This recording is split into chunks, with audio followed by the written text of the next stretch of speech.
Conditional love is a learned behavior from the family or the home that you grew up in. If you were only acknowledged or accepted when you did something that meets the expectations and demands of your parents or caregivers, then you have been conditioned to believe that love must be earned. And unfortunately, this pattern continues all the way growing up and will play out again in your adult relationships, especially your romantic connections. Now, a term breadcrumbing has been widely used in recent times to describe someone who offers a bare minimum effort or someone who simply lacks effort. However, they give you just enough to keep you around or to keep the connection going. And for a lot of adults, breadcrumbing is something that they had learned to accept very early on since they were kids, since they were much younger. A sense of familiarity that you know as a child when you were growing up, and if your parents or caregivers were not there for you physically, especially on your special days, they were not able to attune to your emotional needs. If they were not able to give you time and love you unconditionally, you will not understand what a regular, reciprocal, healthy relationship should look like.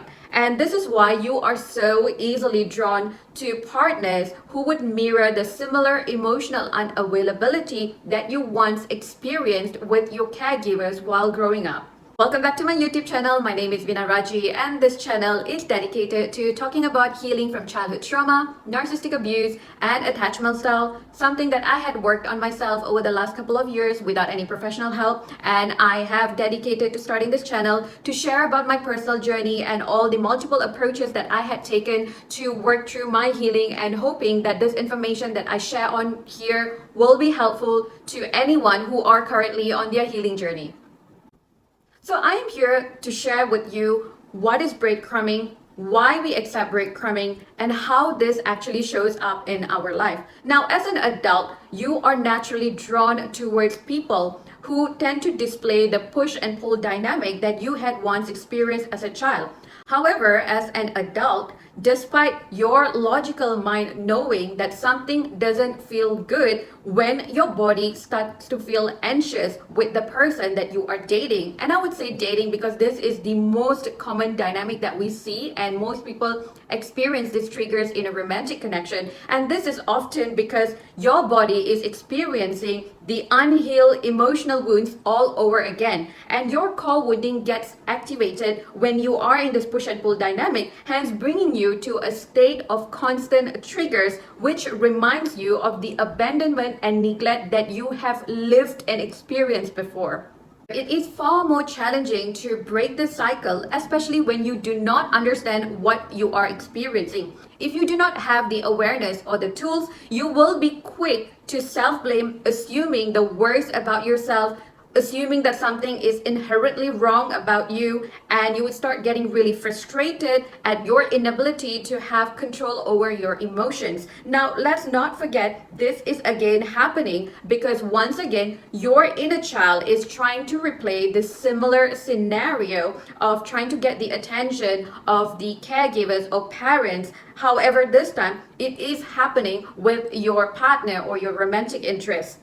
Now, and healthy adult will do everything they can to reciprocate in the best way possible. They would try to meet your needs. They would try to understand what you need and give you that. However, if you don't have the awareness to share with them what you need and why you need the constant reassurances, or if you do not let them know that you have fears of abandonment because of the experiences that you had with your parents while growing up, your partner is going to get really frustrated and confused at your neediness or that constant reassurances that you seek, because they would not be able to understand where that behavior is coming from. And at some point, it will get to them. They can grow resentful and they can just get really frustrated because it is not sustainable for the long term. And this can cause them to pull away. Now, on the other hand, if you are in a connection with someone who is emotionally unavailable or someone with an opposite attachment style compared to your attachment. So in this instance, let's say that the person that you are in connection with has an avoidant attachment style. Now, this will get much worse because they can further reinforce your belief, and you would most likely live through the similar experience that you had growing up. And this becomes incredibly painful for you. And experts have also confirmed that those with an avoidant attachment style have the tendency for making even the most secure, stable person feel anxious with their push and pull, confusing mixed signals, and these behaviors that they display in a connection. And this actually causes a lot of frustration and anxiety in a person. Now, if you are someone who already have like certain issues like abandonment and neglect, this will only make it even more painful. And that is why it is important to understand why you are accepting breadcrumbs and what this is doing to you. And it's not as easy as telling someone that, oh yeah, I'm not going to take it anymore. If you don't have the awareness, you don't have the understanding where it's coming from and why you are accepting it, it will be really hard for you to break away from this pattern once and for all.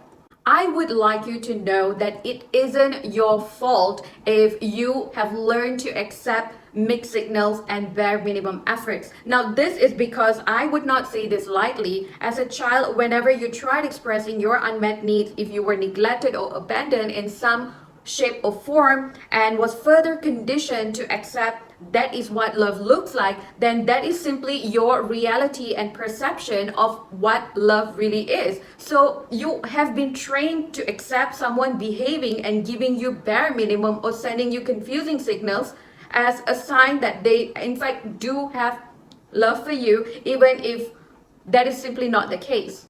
So now let's say, for an example, when a parent was not able to be there for you physically on a special day, or even buy you a gift for your birthday, or maybe they even forgot about your birthday, you were most likely told that he or she was just busy, they didn't mean it, and they just had so much going on, and further convinced that they still loved you, hence they are still around. And in some cases, you would have relatives or friends saying things like, if your parents didn't love you, they wouldn't give you a roof over your head, or put food on the table, or give you education. When in essence, this is every child's birthright to have their basic needs met. This doesn't make it any special because remember, your parents choose to have a family. You didn't ask to be born. So it wasn't your decision. It was their decision. And if they had choose to have a family, then they have a duty, obligation, and responsibility to be able to provide that child with the basic needs of every human, which is shelter, food, education. So you are actually being programmed since young that bare minimum is acceptable by the very people that are close to you. And that is what love is. And you expecting more than that is unreasonable. And in some cases, you are made to feel guilty because they would go on reminding just how hard they had to work to put you to school when this is actually their responsibility and duty as a parent, not that, you have to ask for them to do something that they should be doing as a parent.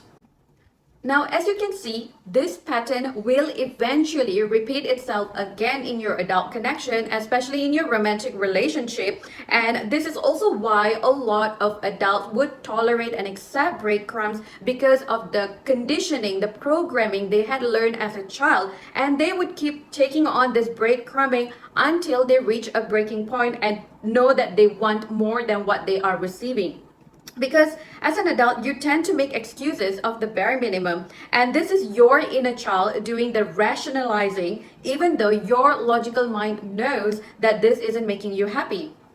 But your subconscious mind is wired to believe this is what love would and should look like because this is what you were shown as a child. This is what you received as a child. So you go on to keep making excuses at their inconsistent behavior by rationalizing the good times or the number of times that they had come around. Now, this can look like someone forgetting to call you or text you or was just too busy because they were caught up with work. So your inner child is subconsciously remembering the time when your parent or caregivers were not able to be there. Remember the parent that forgot your birthday, forgot to get you a gift, or was just not able to be there on your special day because they were busy. So your adult rational mind is going to try to use those events to remind yourself that, after all, your parents and caregivers did love you because they provided you with food, shelter, and education, and they were busy because they had to work. So now you tend to use that subconscious reasoning to reason with your current situation about your romantic interest or your partner, and you start making excuses for them actively by telling yourself, comforting yourself, that they wouldn't have done this if they were not interested. They would not have, took me out last week if they weren't interested. They probably wouldn't have done this. So they are interested, but they're just busy. And then you try to become more accommodating. You try to show more compassion and understanding and allowing that space to grow. And the other person, in essence, is just taking you for granted, or probably treating you like a placeholder, or simply just don't have any genuine interest for something that is more long term. Or in a worst case, sometimes they are actually interested, but they are just emotionally unavailable to be able to meet your needs because they don't even know what they want for themselves.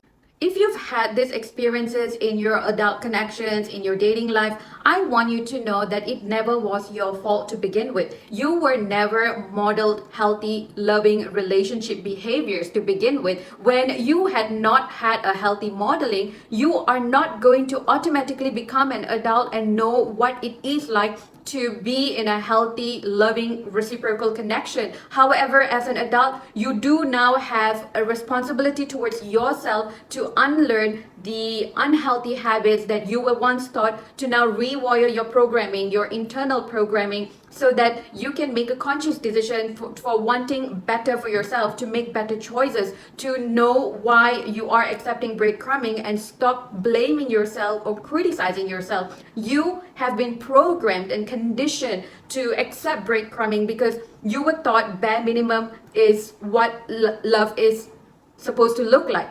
You were conditioned to believe that love is conditional. Now, in the case of some people who are fortunate enough to meet someone who is secure and stable and who would be able to reciprocate in the way you want and need, sometimes they would tend to sabotage this connection, because when you are so addicted to the chaos, the push and pull dynamic that you grew up with and you're so familiar with, chances are something that is consistent can be seen as boring, and eventually you would find a reason, or you would subconsciously sabotage that healthy connection and possibly just cause a rupture or ruin that connection. And in order for you to change your programming and to break the cycle, you will need to get to the bottom of this, which is to get yourself in to recondition, to reprogram your internal belief system. You would need to get in touch with your core woundings, acknowledge your wounds, and start working on your abandonment wounds. And if you want to know how you can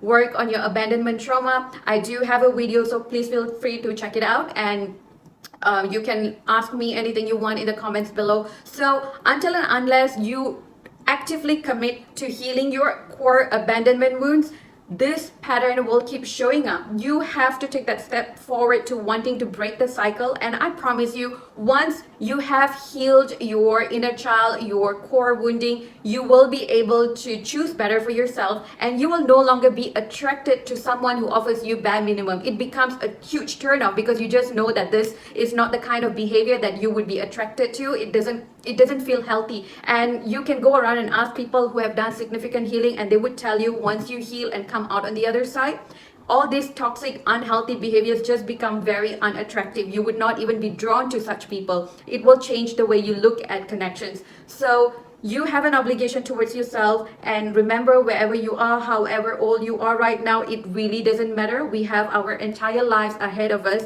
So whatever you have experienced in your past is your past. Remember that you have a choice. You can't change others, but you can change yourself. Commit to yourself, commit to your personal growth, and it will reward you in the best way. Life will reward you in the best way possible when you continue to work on yourself. When you choose you, everything else will choose you. So thank you so much. I hope you do find this video helpful, and if you have not subscribed to my channel, please hit the like and subscribe button to help me grow the channel, so that this can reach a lot of people out there who can hopefully learn something from. And if they are currently in their healing journey, I hope that will be something that they can take away from this video. Thank you so much once again, and I will see you in my next video.